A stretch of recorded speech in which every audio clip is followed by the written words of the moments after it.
My name is Khalsa, and I teach yoga to preschoolers, 2.5 to 5.5. My yoga background began when I was born. My parents practiced Kundalini yoga before I was born, and from birth, my mom did yoga with me. When I was about 18, I started to do yoga with children kind of informally as a camp counselor. I hope yoga isn't just a fad. I mean, it may be with the health craze, but it's such a mind and body calming experience that I think that it can be useful throughout a person's life, from infancy even, all the way up through elder age. So I hope it isn't just a fad. Well, the benefits of yoga for kids are immense. I mean, they do large motor activities naturally running around on the playground, but when they're in the yoga class, they really get a connection with their body and the muscles that are involved. You know, we talk a lot about anatomy and the spine and what we're stretching. The poses are connected with animal actions, so the kids get really into becoming the animal. They get to do some dramatic play in addition to the large motor. Also, we practice a lot of breathing techniques, which is something that's new to a lot of children. Long, deep breathing, something called breath of fire, a lot of different breath that helps calm their bodies or even can energize you depending on the kind of breath. Okay guys, so can you guys show Isabella how we start our yoga class? The first thing we do is everybody looks at me and we sit in half lotus pose, which is kind of like with your legs crossed, but with one leg on top. Or you can sit cross-legged, whatever's more comfortable. We put our hands in prayer pose. You guys, remember, no more talking, okay? Try to just not talk to each other. I know it's really hard. I'm gonna take a big deep breath and tune in. This is when we say Om Namo Guru Dev Namo 3 times. All right, ready? Om Namo Guru Dev Namo. Om Namo Guru Dev Namo. Om Namo Guru Dev Namo. The first exercise we're going to do is fly like a butterfly. Put the soles of your feet together and flap your butterfly wings.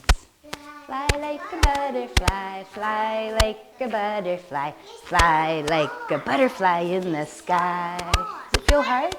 Fly like a butterfly, fly like a butterfly, fly like a butterfly in the sky. Okay, now close up your wings like you landed on a flower, and we're gonna suck up some nectar through your tongue like a tube. Let's get some more.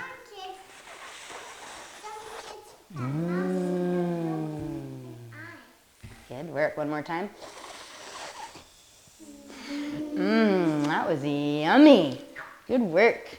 Now let's go for a camel ride. So climb up the ladder onto your camel. Oh, it's got 2 bumps, my camel does. Oh my goodness. Okay. Take a big deep breath.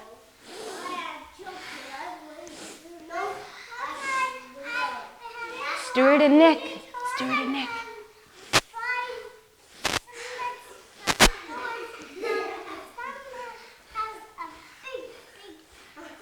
Good work, and take a big breath. Good work. You know what? That camel was stinky. Milo, turn around. So take off all your clothes and throw them in the washing machine and put in the soap and close the lid. And we're gonna start washing like this. Swish, swish, and start gently so that your back can get warmed up, your muscles can get used to stretching. Swish, swish, swish, swish, swish, swish, swish, swish, swish, swish, swish, swish. And then inhale in the middle. And exhale. Good work. Well, now our clothes are all wet, so let's take them out of the washing machine. Oh, they're very heavy. Throw them into the dryer. Slam the door. Turn the dial. We'll start drawing, making small circles with our arms. And you don't want them to touch. Start slow, and then you can start going a little bit faster.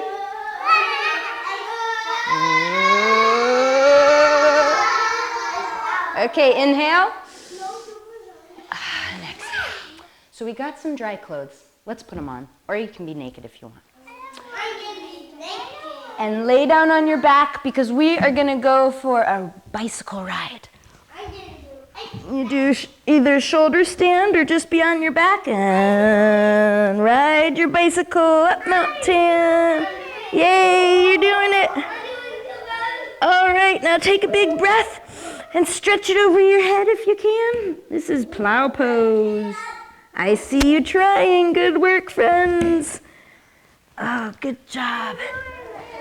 Can you take a big breath? Good job. Now roll over onto your tummy because I want to see your big Mount Tam or triangle pose. Let's see. Oh, look, straight legs and straight arms. And if it's hurting, put your legs back more because that helps you stretch a little bit less.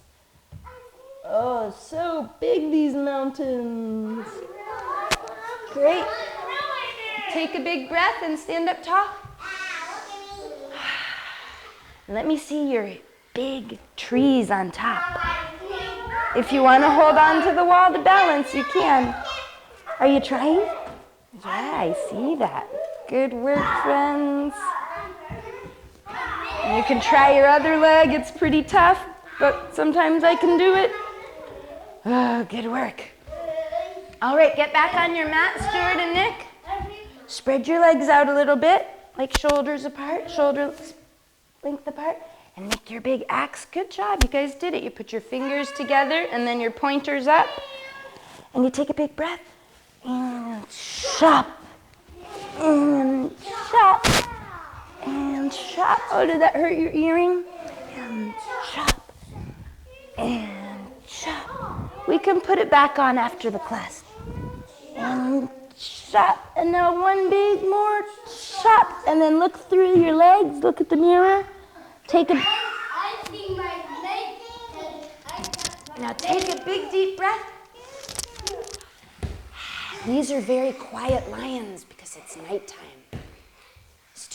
Milo, turn around. You breathe long and deep. Good, now inhale.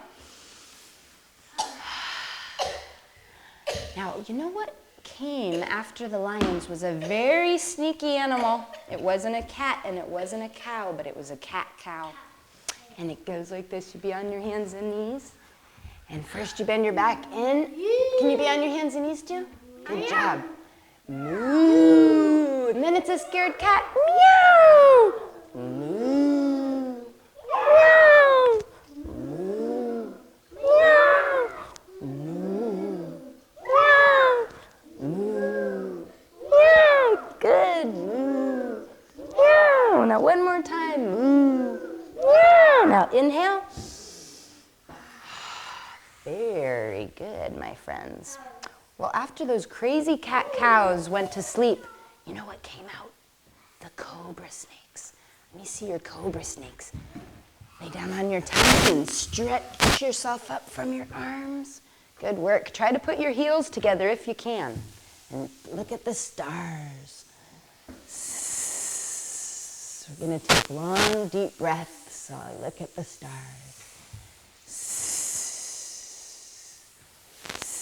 Now inhale and stretch back into rock pose. We're going to be snakes climbing under our rock. And then we stay that way to stretch our back the opposite way. We're stretching our back the other way right now. Good. Now, my friends, out of the trees came some very silly animals. Zoe, these were jumping monkeys. And they like to jump high up into the trees and grab bananas. Try to get your knees to go as high as your elbows. See if you can. Yum! You did it! Yum! Stuart, on your spot. Good job. Let's see him. One more big one. Good job. Now take a big breath.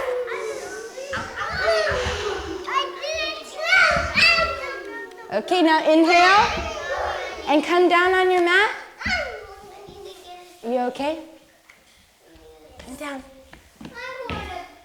You know what we're going to do, my friends? We're going to do 2 froggies, and these aren't the jumping froggies. These are the froggies that go like this. 1, 2. Good job. We're just doing 2, just to stretch out a little bit. Now take a big breath and lay down on your back. Because you know what? It's time to relax like spaghetti. It's time to relax your legs and your feet. Lay down so your head's on your mat.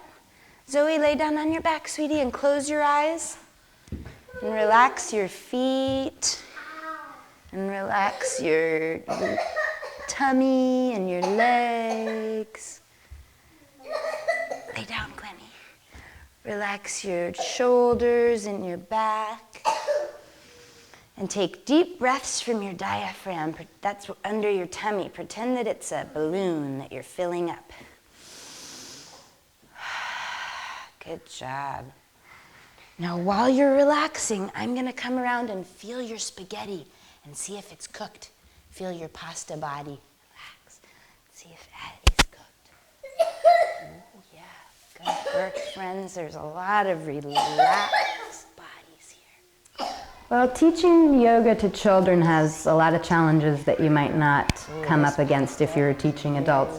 Teaching children, you need to have a lot more flexibility in terms of what you expect your students to do. I often will ask them to perform something, but if 3 people are doing it and the other ones are just kind of doing it or not even trying, that's okay. You can't really be rigid and have really high expectations. I find that if I just kind of let it go, let behavior go that isn't the optimum behavior, that soon they decide they want to do the pose that everybody else is doing because that's more fun anyway. Big breaths through your nose.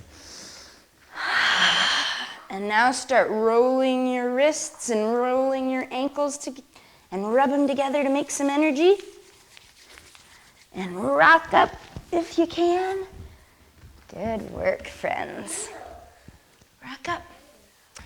Now in this meditation, we think of all the times that we wanted to say no.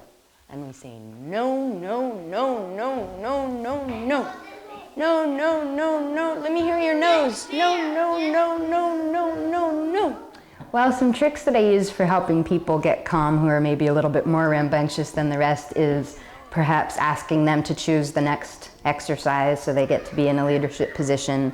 Or maybe ask them to do, 10 frogs over on the side to help get out that extra energy. And it's not like a punishment, like go over there and do frogs. It's, oh, I can see you have a lot of froggy energy. Why don't you hop around for a minute while we do these other poses? Yes. Do you like to have friends? Yes. Yes, yes, yes, yes, yes, yes, yes, yes, yes. Sleepovers are fun. Yes, yes, yes, yes, yes, yes. The length of the classes for this age group is usually no longer than 20 minutes.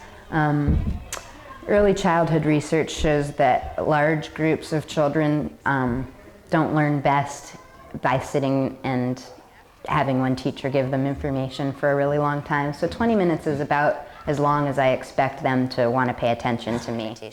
So we're going to do our Satanama meditation, and that's when we do Sa-ta-nam-ma. Ready? Sa-ta-nam-ma.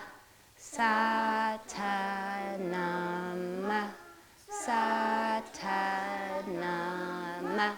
Sa-ta-nam-ma. Sa-ta-nam-ma. Sa-ta-nam-ma. Milo, whisper.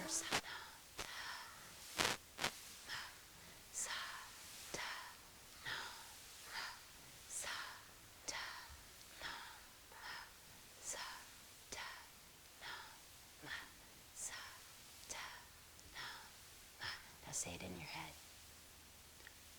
The feedback I get from parents about yoga at Kumara is nothing but positive so far. I've had parents report that children have started doing a meditation every night before bed because it helps them fall asleep. One student said she liked to do a certain meditation because it made thoughts of the bad guys go away, and she even taught it to her older sister. A lot of parents are doing yoga with their kids before bed as a relaxing routine. Now inhale. Good work, friends. I heard some really good singing, and I saw some eyes closed and people really meditating. Good work. I feel a little bit calmer.